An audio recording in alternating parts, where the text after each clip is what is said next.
This is the Only in Louisiana podcast with Michelle Southern. On the date of this episode's publishing, coming up this Saturday is the Swamp Pop Music Festival. It doesn't get much more only in Louisiana than swamp pop music, as you will hear today. Perhaps you're saying, what is swamp pop? Well, you're definitely about to find out. So Drop Biscuit Studios is under the umbrella of Guarantee Media. And Guarantee Media is comprised of 4 radio stations. I happen to do Afternoon Drive on the Rock station, Eagle 98.1. We also have a country station, 100.7 The Tiger. And every Saturday morning, Roland Doucet has, for a number of years, woken up, gone to the radio station, is there live every Saturday morning starting at 5 a.m. for Roland's Rockin' Cajun show. And as you will hear, he keeps the integrity of some things almost completely lost on radio entirely alive and well in 2022. And he has a secret, and I think that we can all learn from what you will hear is Roland's secret to success in this episode, where we talk about and dive into the music of Louisiana.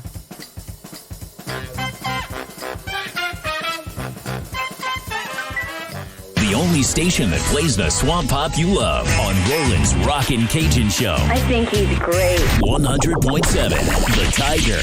I like the way you walk. I like the way you talk. All right, well, I'm going to bring in Guarantee Media's general manager now, Gordy Rush, to talk a little bit about Roland and Roland's Rockin' Cajun show. First of all, and we'll talk to Roland afterwards. But, you know, Gordy, the significance of swamp pop music and the impact of Roland's Rockin' Cajun show being on the radio and on 100.7 The Tiger is huge. That I don't think a lot of people would really get it outside of Louisiana. But how big has it been for the Tiger and, you know, for radio in general here? I've got so many great stories, Michelle, about Roland Doucet over the years, and he truly is an institution. And to understand Roland Doucet, you had to go to his birthday party one year, and I don't remember what birthday it was, but they decided the swamp pop community threw a birthday party for him in Sorrento at the Sorrento Civic Center. And when I walked in, there was 2,000 people inside, outside. And the stories that the people would come and tell about what do they do on Saturday morning? What do they do on Sunday morning when they're listening? I'm usually working at the shop, and thank you so much for playing our music. Mm-hmm. Those sorts of stories. I laugh. I tell people, if you Roland Doucet walked into the McDonald's on Government Street, nobody would know who he is. Mm-hmm. But if he went into Sorrento, he went into Livingston Parish, he'd go down on the bayou into the river parishes. They absolutely love him. One other story. This job, obviously, you make a lot of tough decisions, and we've had great personalities come and go. Walton and Johnson. We've changed formats, and I've gotten my share of complaint calls. I have never had more complaint calls than when we moved Roland Doucet from 100.7 The Tiger to Country Legends 107.3, which was a smaller signal. I had a man call me from Abbeville, Louisiana, Michelle, Saturday morning at 7:30 to yell at me. Mm-hmm. Never, ever have I had that amount of volume of calls from just moving him from a station, not canceling a show, but moving him to a different station. Yeah. So we put him back. Yeah, obviously. It's just huge for the station in general. How many people tune in? Absolutely. And it's what radio has always been about. It's about local. And it's the engagement that he has with those listeners that still call, not only to play songs, but to tell them how their uncle's doing. Birthday wishes. It's such a refreshing show to listen to.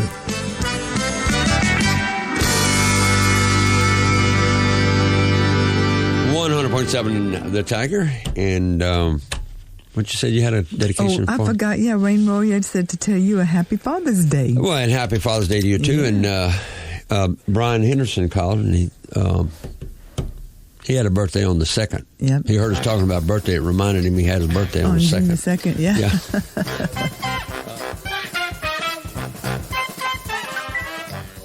All right. Well, Roland, thank you so much for joining us on the Only in Louisiana podcast today. It's my pleasure, Michelle. It's nice to work with you, period. Yes. Yeah. So tell us a little bit about your history in...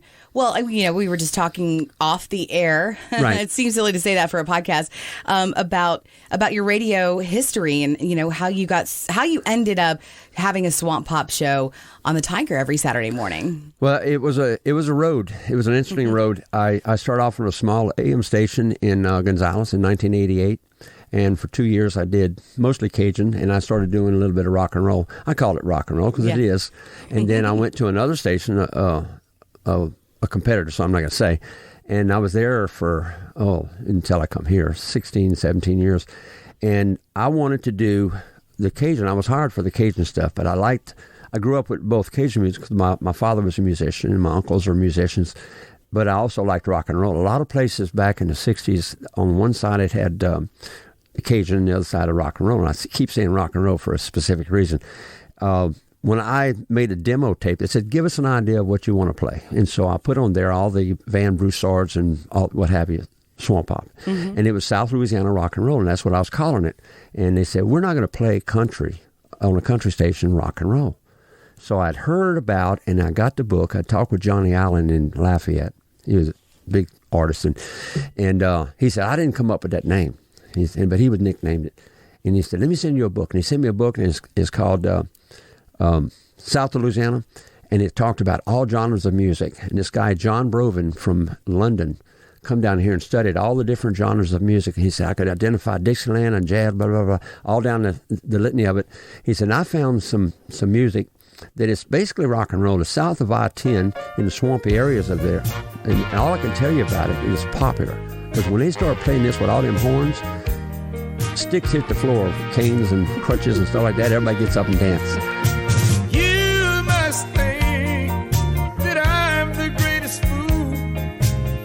I pulled the label off of that cassette and put on Swamp Pop.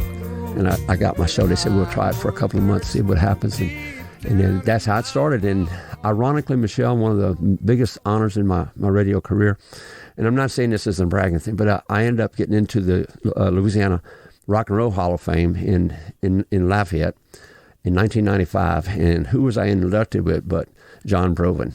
Really? Yes. I was just honored for that. And so... that's how it come about calling it that. So you came up with the name Swamp Pop?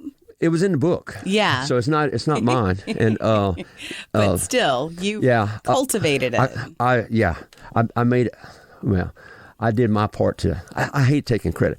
I did my part to promote it. Yes. To where it was a household name, and now it's called it. But it's rock and roll. It's South Louisiana rock and roll. South Louisiana rock and roll. Well, explain to us a little bit about the music itself. I know that you mentioned the horns, but yes. What makes it that? What makes it a Swamp Pop song?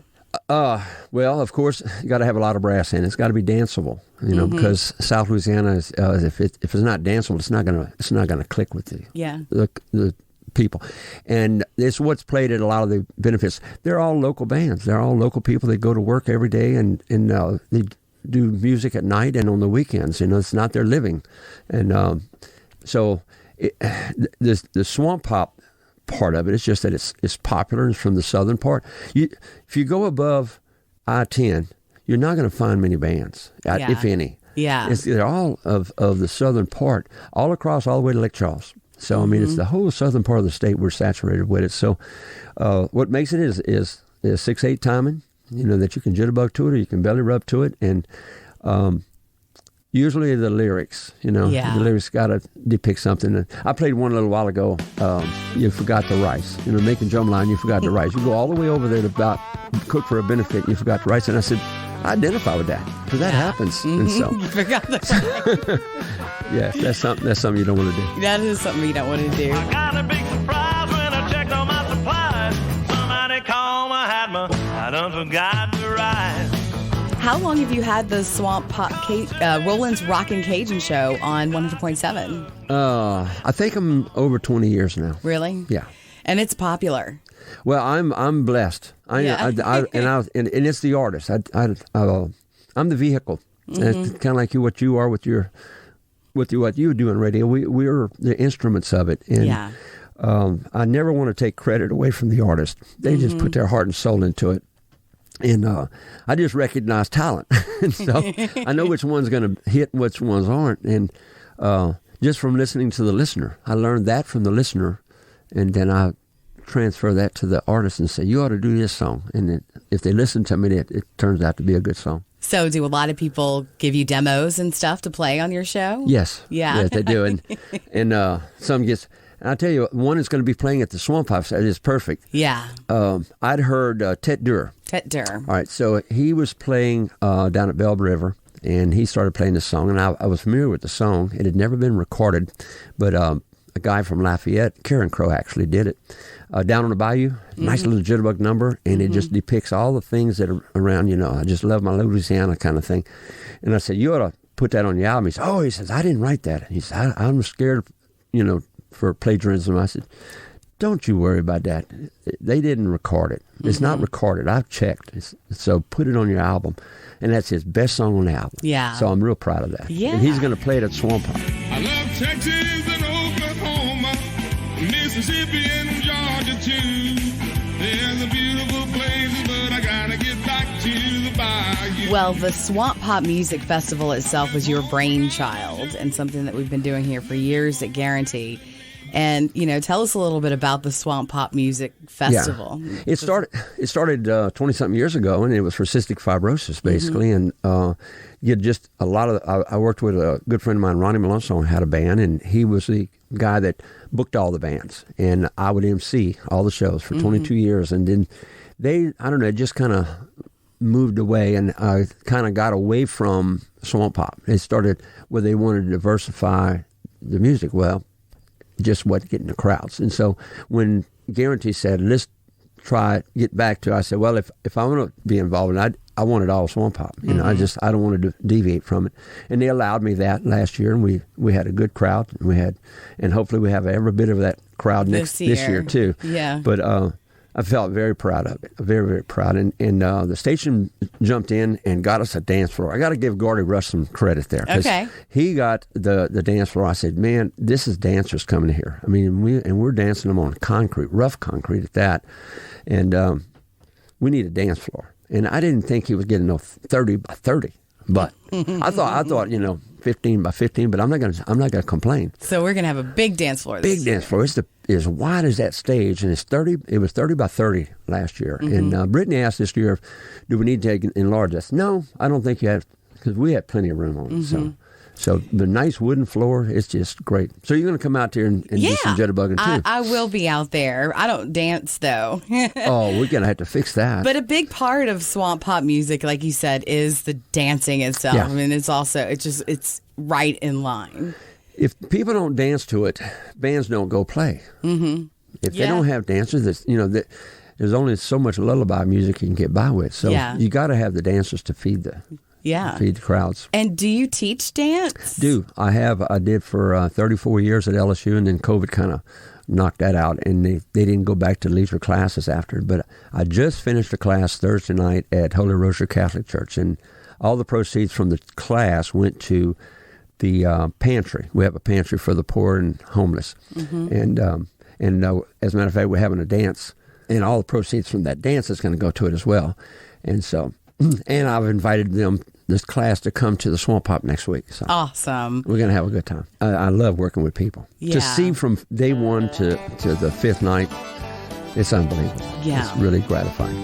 I've danced with Gorlinda, I danced all night long. Slow dancing, which is 4/4 timing, and it's just a slow rock and roll, 2 steps with each foot. And then the jitterbug is a 6-beat measure, 4 steps. And so that's what I tell people. I say, if you break it down enough, anybody can do it. And men learn, we learn from doing, we're mechanical. That's what I wanted to say. Okay. And women are rhythmic. And so if I taught just men, everything would have to be in mechanics. Because if you showed me how to take a carburetor apart and you're the mechanic and you lay it out from left to right, my mechanical mind can put it back together right to left. And so it's the same with dancing. If I show you the steps and when to do it and where to identify the beat, you can do the mechanics. And then and they say, well, how do you get smooth? I said, through repetition. Anything that you do, like if you show me, I'm not a big computer guy. I do enough to get in trouble. You show me 5 moves to get on that screen, what I need. At first, don't even talk to me. I'm hunting and pecking, okay? But if I do that all day, when you come back into the studio, I can do that when you talk to you. That's where it transfers from mechanics to rhythmic. That's my concept of it. Your mama don't dance and your daddy don't rock and roll. Your mama don't dance. First and foremost, I was hired because of the Cajun part, because of my knowledge in the Cajun part, growing up with it. But I grew up also with rock and roll, so swamp pop just kind of natural evolution. I love to dance. So from 5 to 7 on Saturday mornings, I do Cajun music. And then from 7 to 10, I do swamp pop. And a lot of the swamp pop guys are of Cajun descent, a lot of them. And their parents played French music, but they liked rock and roll. So, you dance pretty much the same to it. The jitterbug's the same. The beat, and I tell people, the drums are played in English. So you just dance to the drum. Yeah. Don't worry about what language they're singing. So, but the French is a part of my culture. My uncles played it. My dad played it. And it's who we are. And Cajun music used to be from the traveling salesman that went up the river, and they'd come once a year. They would sing what happened in a certain area. Like there's a Cajun song that they had a phantom in around Independence. The Italians had a bad... I can't remember the illness, but it killed a lot of people. They died from it. And the people sang it all the way down the river just as a newspaper. This was back in the 1600s. And so they started recording it. And the oldest song in Cajun music is I Passed in Front Your Door. And the guy was dating a girl, and the mom and dad didn't approve of the guy, so they wouldn't allow her to see him, and then she died. She just they think a broken heart is what they say in the song. Yeah. And he goes by just to see if he gets a glimpse of her, and he sees the coffin in the living room. So she passed. So I passed in front of your door. And that's the oldest Cajun song. And he said it was brought over from Europe, Nova Scotia, when he was exiled.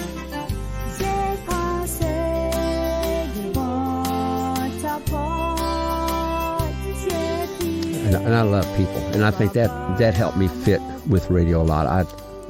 You do. I love people. And what we say about you behind your back is that you're famous. Well, I don't know about that. I guess, and you mentioned Gordy, Roland walks into a McDonald's in Gonzales and everybody knows him. Everybody knows. My wife says that's a curse, but I think it's a blessing. But you always stop and talk to people. Absolutely. Because they put you where you're at, and they can take you down from there. Yeah. So, and without listeners, I wouldn't. I couldn't do for the artists. And what I'm really, really proud about, one of the other things I'm very proud about, when I started, they asked me, "Do you have enough of this swamp pop?" And they said it that way, to play and mix. And I barely did, Michelle, barely did.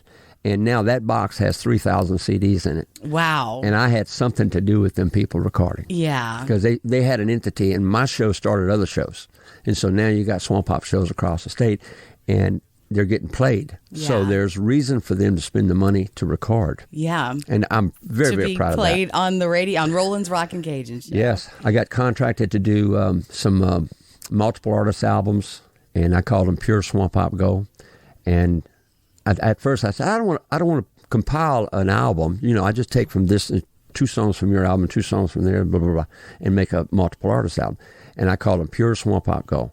And he said, no. He said, we're not going to compete with what they already put on. We're open to sell in 17 countries. So another very important thing for me is that the albums that I put together, 10 of them, and then a Christmas one, sold or sells in all these countries, 17 countries, and they're doing real well. Like the first one, after 4 years, they said it was 26,000 copies, and I said, well, is that good? Now, this was way back in 2003. It sold a lot more than that now. But he said, yeah, well, let me tell you. Most of the time when a local artist does an album, they sell 3,000 copies, 1,500 to 3,000. They never reprint. He said, we're still reprinting yours in 2022. That's incredible. Yes, I'm very proud of that. I never considered that aspect of it. You know, the how far-reaching it is just outside of the studio. It was kind of weird. He sent me, back then, it was fax. We didn't have emails and stuff. He sent me a fax from Poland, and they were saying that they couldn't get enough of this style of music. Yeah. I said, oh, I'm blown away. And it just made me feel so proud that it's the artists that make it. But yeah. I'm that vehicle. Yeah. You're the vehicle. And what you're doing right here is to spread it and to encourage people to record, document it. I told one guy, he said, I'll never record because no point. I said, what are you going to tell your grandkids when you say you sang, but they never heard you? Yeah. If you record, they'll know what you sound like. And now he's got 6 CDs. I said you put the shama-lama, baby, shama-lama-lama, ding-dong. You put the oh-my-oh-my, oh-oh-oh-oh, back into my smile, child. That is why, you are my shooby-dooby. But wasn't there a time when they tried to move your signal from 100.7? What was the reaction to that? Well, from what Gordy tells me, I don't know. I didn't weather that storm. But he said he got to where he couldn't go out in public. Yeah, exactly. Because they said, you better put him back. And I did not solicit that. I was, if I have a vehicle to promote my music, and I didn't mind. I'm a team player. Yeah. I'll do what it needs to be done. And I was over there 3 months, and he called me up and he said, you mind going back to 100.7? I said, no, man, you made my year. I mean, I wasn't going to complain, but I sure would, People were not happy at all when they were no longer able to get their Saturday morning dose of Roland's Rockin' Cajun show. It's just that popular, and it resonates with people that much. You put the shama-lama, baby, shama-lama-lama, ding. All right, and I'm going to go ahead and bring in a woman by the name of Wendy Babin now. She and I used to work together at Guarantee, and she was one of the, I guess, helpers behind the marketing of Roland's Rockin' Cajun show, almost exclusively here. And I thought she would give us a good perspective on just how popular his show is. Wendy, thanks for joining me on the Only in Louisiana podcast today. Thanks for having me. Good to talk to you. Absolutely.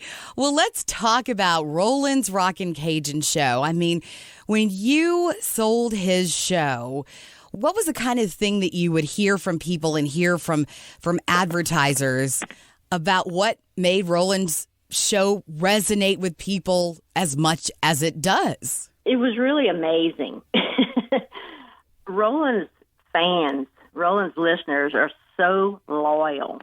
They have their schedule blocked out for his show on the weekend permanently. They're listening. And I think what it is Roland's sincerity about the love of the Louisiana swamp pop music. He loves his swamp pop music. He wants to keep it alive for people. And also, people sense his sincerity for his love of people. We would do the on-location remotes at different businesses, and, people would come out and want to talk to Roland, and Roland would take the time and talk to him, and then after he talked to him, he might tell me who they were, and I said, oh, you've been knowing them a long time? No, I just met him. Yeah. It's like he's your friend, and people think of him as a friend. They've been listening to him for a long time, or even if they're new listeners, you just get a warm feeling from Roland. He's just that kind of person. And you're absolutely right. He really does care, like in real life, he cares. Right. And people sense that, and it makes them feel good. I think it's something they look forward to, is listening to his show. It's going to uplift them. They're going to enjoy the music. They're going to enjoy listening to Roland talk about, local events going on, good local food, the anniversary and birthday wishes. people want to get their loved ones' names mentioned on air. Happy birthday, happy anniversary, and it's just nice. I mean, people in other countries listen. And one of the things that I brought up with him too is, he's famous. When we do Swamp Pop, we can't give Roland an assignment because he's busy. Yeah. Oh yeah. Everybody wants to talk to him. Everybody wants a few minutes with him. I don't know if you've heard the joke about Roland was on stage with another man, and the man was in a white robe. People in the audience were wondering, who's the man on stage? And someone finally said, "Oh, that's the Pope." He's really well known. And you're from right where in the heart of Swamp Pop country too. And oh yeah, I'm sure that there aren't a lot of people that don't know who he is. Right. If there's folks around here that don't know who he is, they probably just moved here from far way out of town. But it's really nice how he keeps the Swamp Pop music going. It's really a fun, upbeat type of music. Mostly, I call it uplifting. When I hear it, it's like, oh, Swamp Pop. You want to keep listening. So he has a love for that music, and he wants to share it with people.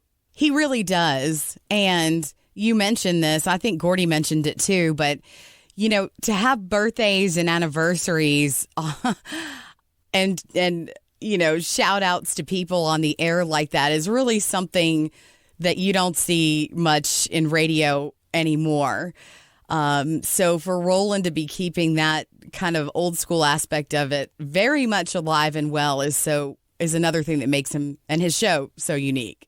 I think a lot of times he has a hard time fitting them all in, because so many people want, to mention, whatever wish it is for their loved one on air on Roland's show. It's something special for them, and it makes them feel, a part of the show too. What other show does that? I don't know of any. That's a way back in time type thing, but it's something that he continues to do because people absolutely love it. I imagine, you wake up on your birthday and got to call Roland, or someone's got to call Roland, get me my shout out. That's right. And I think, even when new people, tune in, they have such a good, warm, fun experience listening. Then they want to listen again, and I think that's what creates the loyalty of his listeners. They want to hear the happy anniversaries and happy birthdays for other people. They say, well, I got to do that, when one comes up for someone in my family or friends, 100.7 The Tiger. Yeah. Well, Cry to Me is coming up by Mark Broussard. Yeah. And you said you have to do the dedication I part. do. I had Miss Elaine Oob wanted to hear that song. And also I had a call from Mr. Thomas Boudreau, and he and his wife will be celebrating.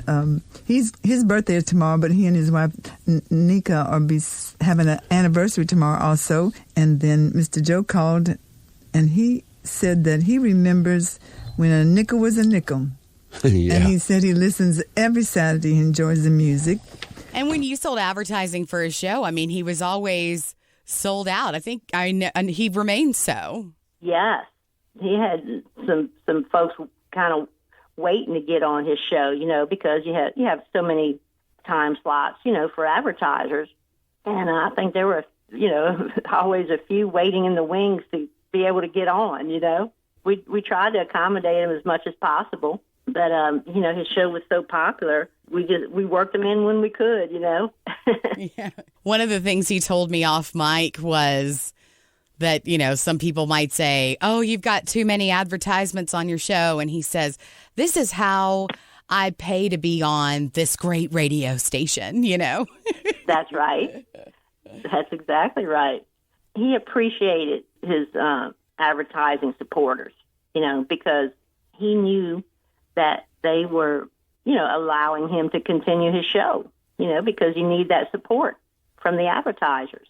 And I think that, the people understood it, and they listened in to the advertisers and tried to support them with their businesses. Yeah, and Roland, a big part of, a successful radio ad campaign is to take care of your clients, and Roland has no problem with that. No problem. They knew that he was going to do his best, to try to get his listeners to support their business. He promoted his advertisers very well.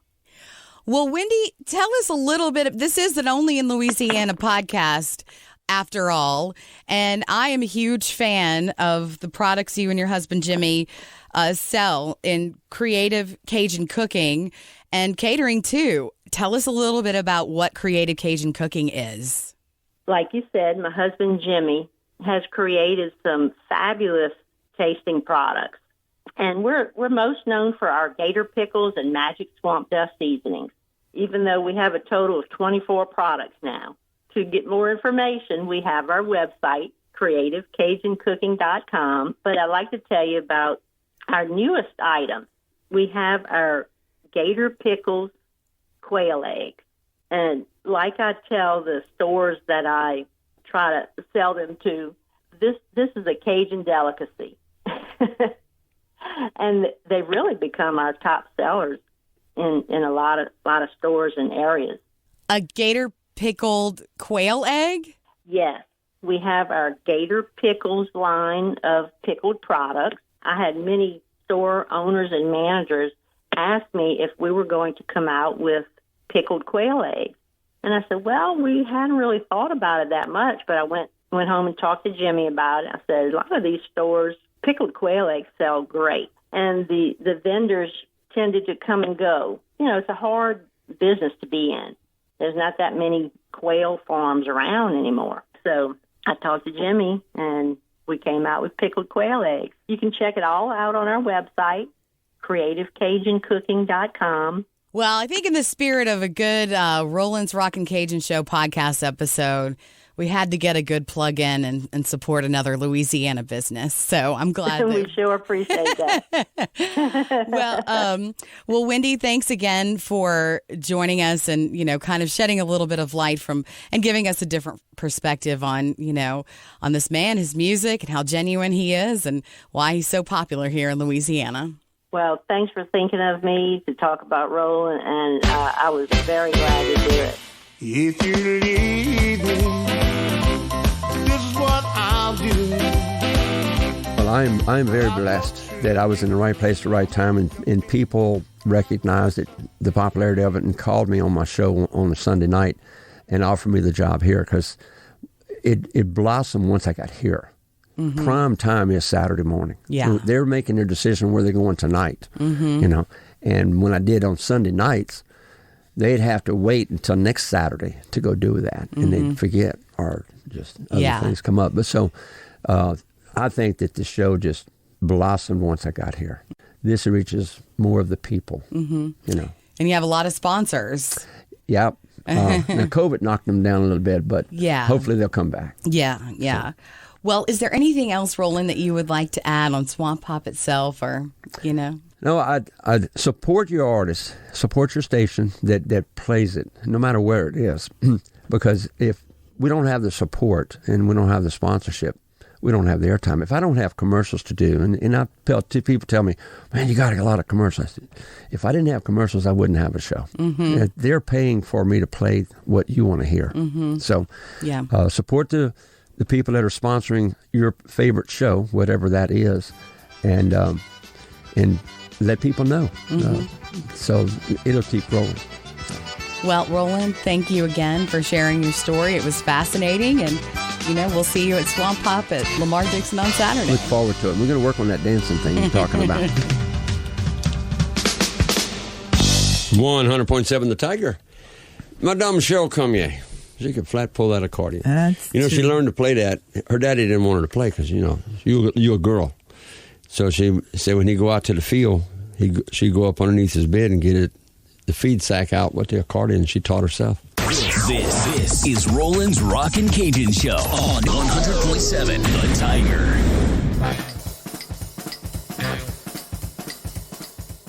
Thank you so much for tuning in to today's episode of the Only in Louisiana podcast. Proud to be broadcasting from Drop Biscuit Studios. You can catch up and please subscribe at dropbiscuit.com. Because only in Louisiana,